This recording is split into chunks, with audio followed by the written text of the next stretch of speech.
Okay,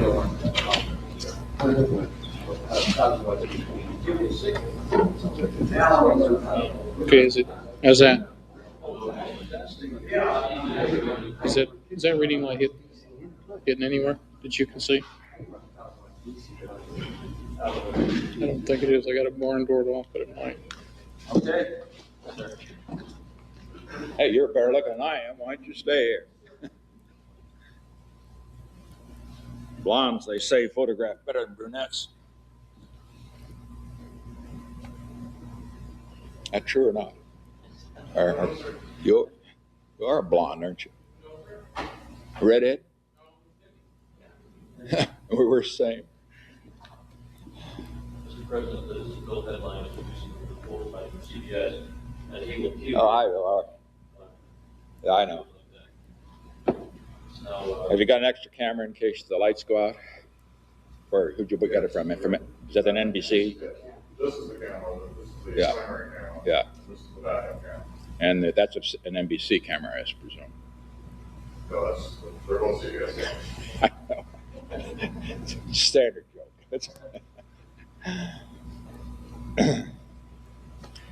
Let me see that. Get these lights properly. Yes, sir. My eyes always have. You'll find if you get past 60, that's enough. Thanks. My friend Ollie always wants to take a lot of pictures. I'm afraid he'll catch me picking my nose. He wouldn't print that, would you, though, Ollie? Yeah. Now you can take a long shot, but that's enough right now. I guess I can see it.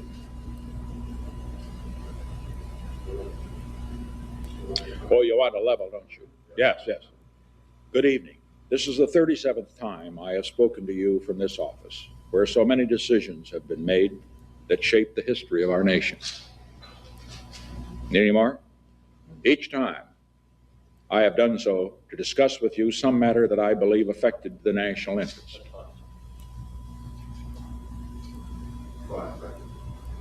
Okay.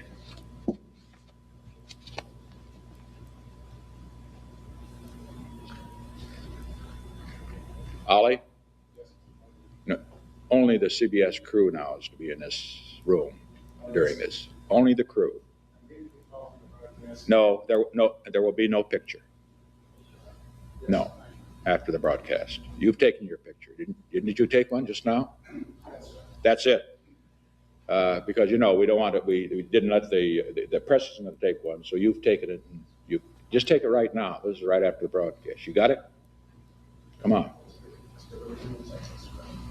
Okay.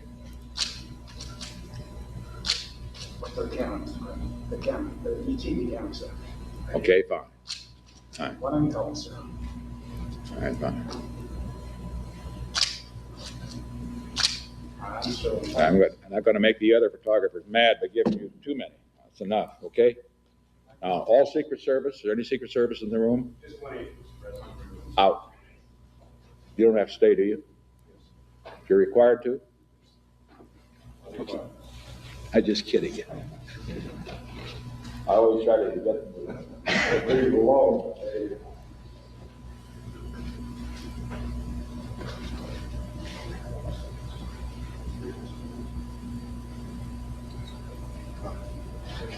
Time. We used to have more than one. 2 minutes and 15 seconds to air, please. 2 minutes and 15 seconds from there.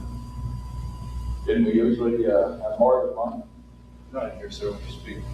What? Not when you speak in here, sir. We did. Yeah. I see. But it's better for the crew if they'll agree to have two strangers around as possible. Is that right? Absolutely. Sometimes I talk to someone, I'll really drive.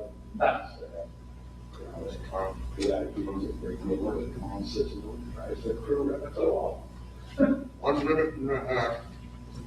I better get in position. President, I'd like to move the pages from. What? They'd like to move the pages away from the microphones. Well, if I can.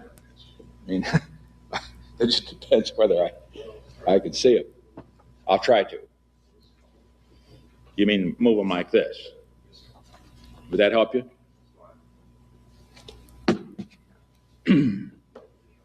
My straight in the back, would you mind checking my collar? Is it fine? I mean, it's not ruffled up.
Good evening.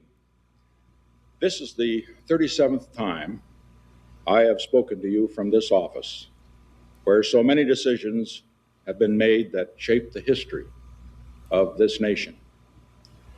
Each time I have done so to discuss with you some matter that I believe affected the national interest. In all the decisions I have made in my public life, I have always tried to do what was best for the nation. Throughout the long and difficult period of Watergate, I have felt it was my duty to persevere, to make every possible effort to complete the term of office to which you elected me. In the past few days, however, it has become evident to me that I no longer have a strong enough political base in the Congress to justify continuing that effort. As long as there was such a base, I felt strongly that it was necessary to see the constitutional process through to its conclusion, that to do otherwise would be unfaithful to the spirit of that deliberately difficult process and a dangerously destabilizing precedent for the future.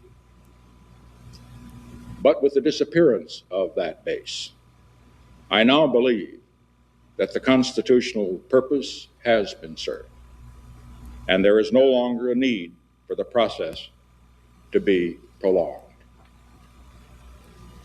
I would have preferred to carry through to the finish, whatever the personal agony it would have involved. And my family unanimously urged me to do so. But the interests of the nation must always come before any personal considerations. From the discussions I have had with congressional and other leaders, I have concluded that because of the Watergate matter, I might not have the support of the Congress that I would consider necessary to back the very difficult decisions and carry out the duties of this office in the way the interests of the nation will require. I have never been a quitter. To leave office before my term is completed is abhorrent to every instinct in my body. But as president, I must put the interests of America first.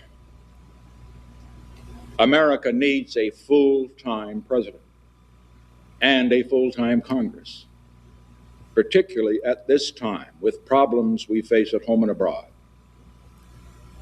To continue to fight through the months ahead for my personal vindication would almost totally absorb the time and attention of both the President and the Congress in a period when our entire focus should be on the great issues of peace abroad and prosperity without inflation at home. Therefore, I shall resign the presidency effective at noon tomorrow. Vice President Ford will be sworn in as president at that hour in this office. As I recall the high hopes for America with which we began this second term, I feel a great sadness that I will not be here in this office working on your behalf to achieve those hopes in the next 2.5 years. But in turning over direction of the government to Vice President Ford, I know, as I told the nation when I nominated him for that office 10 months ago, that the leadership of America will be in good hands. In passing this office to the Vice President, I also do so with a profound sense of the weight of responsibility that will fall on his shoulders tomorrow, and therefore of the understanding, the patience, the cooperation he will need from all Americans. As he assumes that responsibility, he will deserve the help and the support of all of us. As we look to the future, the first essential is to begin healing the wounds of this nation, to put the bitterness and divisions of the recent past behind us. From idea to submission, empower students to do their best work with Grammarly's comprehensive AI writing assistance. What if they could jump and to rediscover those shared ideals that lie at the heart of our strength and unity as a great and as a free people. By taking this action, I hope that I will have hastened the start of that process of healing which is so desperately needed in America. I regret deeply any injuries that may have been done in the course of the events that led to this decision. I would say only that if some of my judgments were wrong, and some were wrong, they were made in what I believed at the time to be the best interest of the nation. To those who have stood with me during these past difficult months, to my family, my friends, to many others who joined in supporting my cause because they believed it was right, I will be eternally grateful for your support. And to those who have not felt able to give me your support, let me say, I leave with no bitterness toward those who have opposed me. Because all of us in the final analysis have been concerned with the good of the country, however our judgments might differ. So let us all now join together in affirming that common commitment and in helping our new president succeed for the benefit of all Americans. I shall leave this office with regret at not completing my term, but with gratitude for the privilege of serving as your president for the past 5.5 years. These years have been a momentous time in the history of our nation and the world. They have been a time of achievement in which we can all be proud. Achievements that represent the shared efforts of the administration, the Congress, and the people. But the challenges ahead are equally great, and they too will require the support and the efforts of the Congress and the people working in cooperation with the new administration. We have ended America's longest war, but in the work of securing a lasting peace in the world, the goals ahead are even more far-reaching and more difficult. We must complete a structure of peace so that it will be said of this generation, our generation of Americans, by the people of all nations, not only that we ended one war, but that we prevented future wars. We have unlocked the doors that for a quarter of a century stood between the United States and the People's Republic of China. We must now ensure that the 1/4 of the world's people who live in the People's Republic of China will be and remain not our enemies, but our friends. In the Middle East, 100 million people in the Arab countries, many of whom have considered us their enemy for nearly 20 years, now look on us as their friends. We must continue to build on that friendship so that peace can settle at last over the Middle East, and so that the cradle of civilization will not become its grave. Together with the Soviet Union, we have made the crucial breakthroughs that have begun the process of limiting nuclear arms. But we must set as our goal not just limiting, but reducing and finally destroying these terrible weapons so that they cannot destroy civilization, and so that the threat of nuclear war will no longer hang over the world and the people. We have opened a new relation with the Soviet Union. We must continue to develop and expand that new relationship so that the two strongest nations of the world will live together in cooperation rather than confrontation. Around the world, in Asia, in Africa, in Latin America, in the Middle East, there are millions of people who live in terrible poverty, even starvation. We must keep as our goal turning away from production for war and expanding production for peace, so that people everywhere on this earth can at last look forward in their children's time, if not in our own time, to having the necessities for a decent life.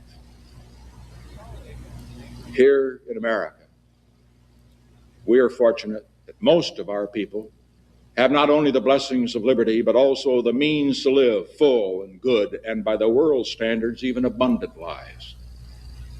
We must press on, however, toward a goal not only of more and better jobs, but of full opportunity for every American, and of what we are striving so hard right now to achieve: prosperity without inflation.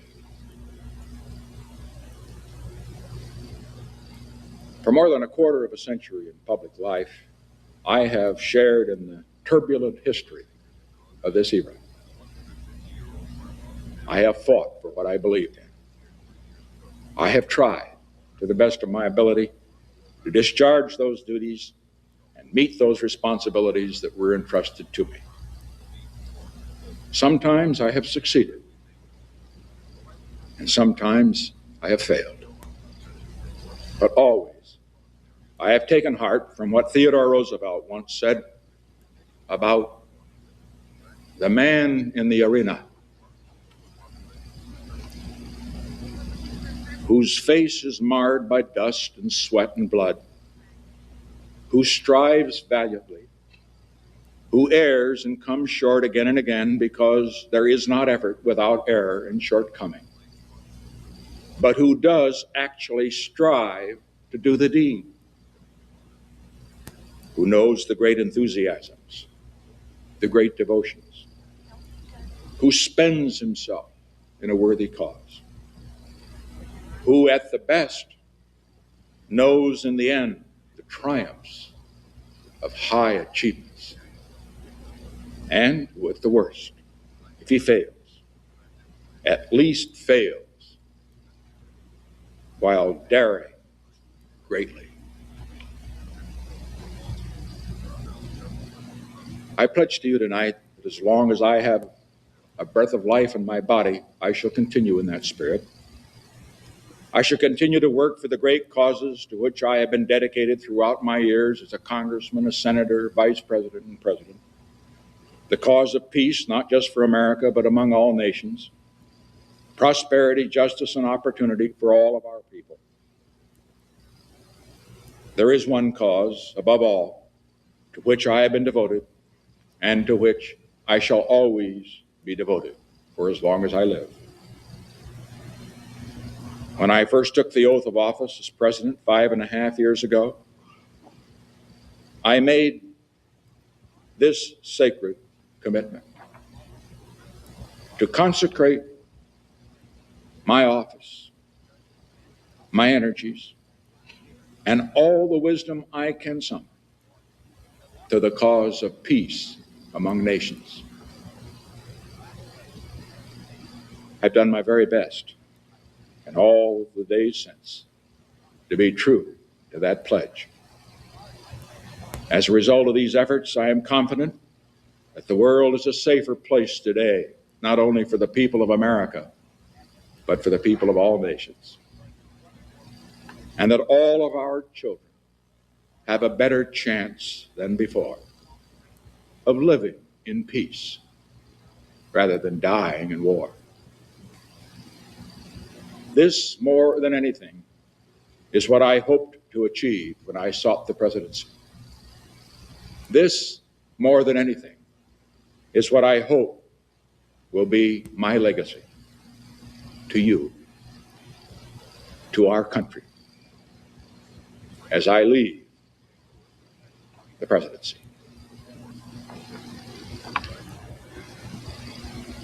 To have served in this office is to have felt a very personal sense of kinship with each and every American.